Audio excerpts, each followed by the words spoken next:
ચક્રવાત રેમલને લઈને પશ્ચિમ બંગાળ એલર્ટ મોડ પર। ભારે પવન સાથે મુશળધાર વરસાદથી અનેક સ્થળોએ વૃક્ષો થયા ધરાશાય। એનડીઆરએફની 14 ટીમ કરાઈ છે સજ્જ। હવામાન વિભાગ મુજબ 3 કલાકમાં ચક્રવાતની અસર ઘટવાની શક્યતા।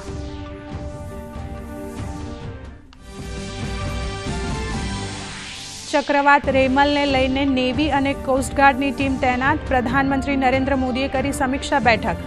અમિત શાહે પણ ઓછામાં ઓછા નુકસાન અંગે અધિકારીઓને આપ્યા જરૂરી નિર્દેશ। પશ્ચિમ બંગાળના રાજ્યપાલે પણ કરી આપાતકાલીન સમીક્ષા બેઠક।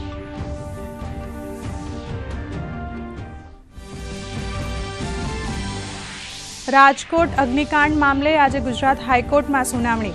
રાજ્ય સરકાર વતી એડવોકેટ જનરલ રહેશે હાજર। ગુજરાત હાઈકોર્ટ સ્વયં સંજ્ઞાન લઈ દુર્ઘટનાને ગણાવી માનવ સર્જિત ડિઝાસ્ટર, તો રાજકોટ પોલીસ કમિશનરે જણાવ્યું કે આરોપીઓ સામે કરાશે ઝડપી કાર્યવાહી।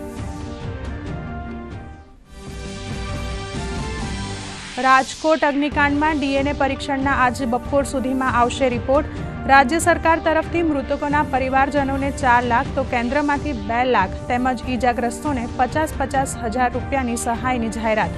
તો આ પગલે દુર્ઘટનાના તમામ રાજ્યના તમામ જિલ્લાઓના ગેમ ઝોનમાં તપાસનો ધમધમાટ। 7મા અને અંતિમ તબક્કાની ચૂંટણી માટે તમામ પક્ષો લગાવી રહ્યા છે એડી ચોટીનું જોડ। ભાજપના સ્ટાર પ્રચારક અમિત શાહ ઉત્તર પ્રદેશના કુશીનગર અને સમેલપુરમાં, તો જેપી નડ્ડા પણ વારાણસીમાં કરશે ચૂંટણી પ્રચાર।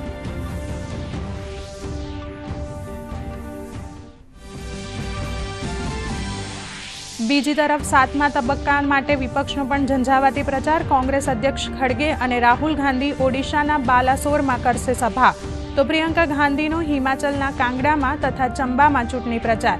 સપા નેતા અખિલેશ પણ ગાઝીપુર અને ચંદોલીમાં સંભાળશે કમાન।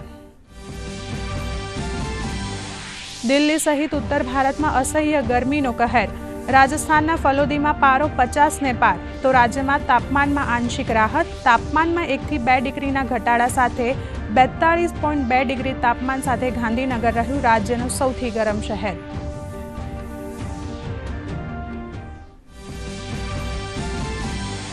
કોલકાતા નાઇટ રાઇડર્સ બની આઈપીએલ 17મી સિઝનની વિજેતા ટીમ। સનરાઇઝર્સ હૈદરાબાદ સામે 8 વિકેટે જીતી ટાઇટલ। કેકેઆર ટીમ ત્રીજી વખત આઈપીએલની ટ્રોફી જીતવામાં બની સફળ।